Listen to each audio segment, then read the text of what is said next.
With great honor and humility, I accept this nomination for President of the United States of America.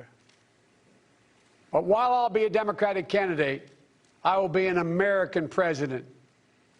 I'll work hard for those who didn't support me, as hard for them as I did for those who did vote for me. That's the job of a president, to represent all of us, not just our base or our party.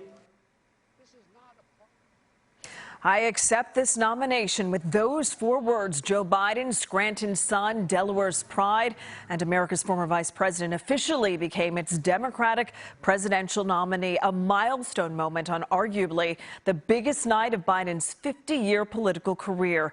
A decades-long dream finally realized on the final night of the Democratic National Convention. Good evening, I'm Jacqueline London. And tonight, Biden's speech, much like Kamala Harris's last night, serving as a message of unity while delivering a scathing indictment of the Trump administration. The current president has cloaked American darkness for much too long. Too much anger, too much fear, too much division. I'll work hard for those who didn't support me, as hard for them as I did for those who did vote for me. That's the job of a president, to represent all of us. Let's go live to NBC10's Lauren Mayk, who's been covering the convention since day one. Lauren, Biden's speech capping off what's been an historic DNC in multiple ways, delivering a message for this country about the choice ahead. Jacqueline, tonight was the closing argument for Democrats, and they did it with workers, with former presidential candidates who had wanted the job but fell short, and with Biden's family and friends, with a message about the kind of president Joe Biden would be, hoping that it is what Americans will choose. Again, this is the closing argument for Democrats.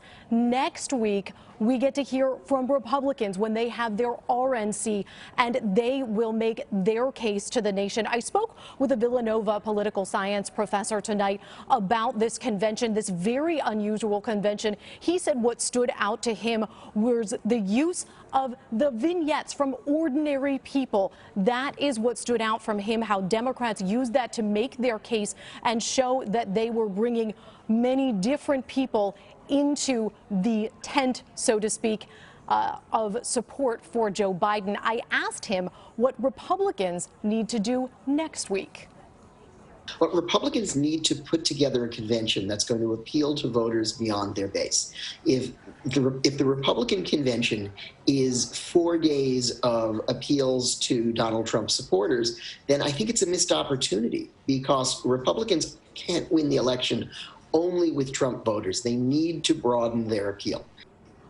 And I pointed out to him that Republicans do have the advantage of watching the Democrats first to see how they did this virtual convention. He said yes, but Republicans also got to see Republicans at the Democratic National Convention speaking for Joe Biden, because, of course, we heard from John Kasich, we heard from Colin Powell, all there speaking for Joe Biden. Tonight, though, was Biden's night. It was a night he had been waiting for years. He's made 3 tries at the presidency. This time he made it there, and it happened to happen in Wilmington, his hometown, where he made his speech tonight. And that is where we heard him accept the Democratic nomination. Jacqueline, back to you. A night decades in the making. Lauren Mayk, thank you. A night of celebration here for Biden in Wilmington, NBC10 outside the Chase Center, where history was made all week long. NBC10's Drew Smith is live outside the building now. Drew, you spoke with voters who came out to witness that history being made firsthand. And there still are a lot of people right outside the arena here. They just had several minutes of fireworks, as well as the candidates up on the stage here. They're making some final remarks here, closing things out. But everybody who came out here was waving their flags, honking their horns throughout Joe Biden's speech tonight. And they wanted to make sure that they were here, at least from a distance, experiencing this in person. The drive-in has made a comeback in 2020, so it's fitting this year's Democratic National Convention ended up setting up a big screen and speakers for a lot full of cars, and that it happened here in Joe Biden's Wilmington. We feel like Joe belongs to us. He is our Delaware Joe. I would not want to be anywhere else. It's quite a big deal. We feel ownership. We're very excited. Joe Biden and Kamala Harris are just such exciting candidates. About 150 cars spread out across the lot outside the Chase Center. The invited guests included many Delaware elected leaders and supporters of the Democratic Party. We've seen such a beautiful virtual coming together of the party and the country. People told us they enjoyed the virtual experience, but it meant a lot to be able to be here in their cars, steps away from the Democratic nominee. Known him for years. Delaware's a small state, so everybody knows everybody, and couldn't be prouder of our Joe. David Vole told his kids to remember this moment. And when you tell your children, you'll be able to tell them about what an historic night this is.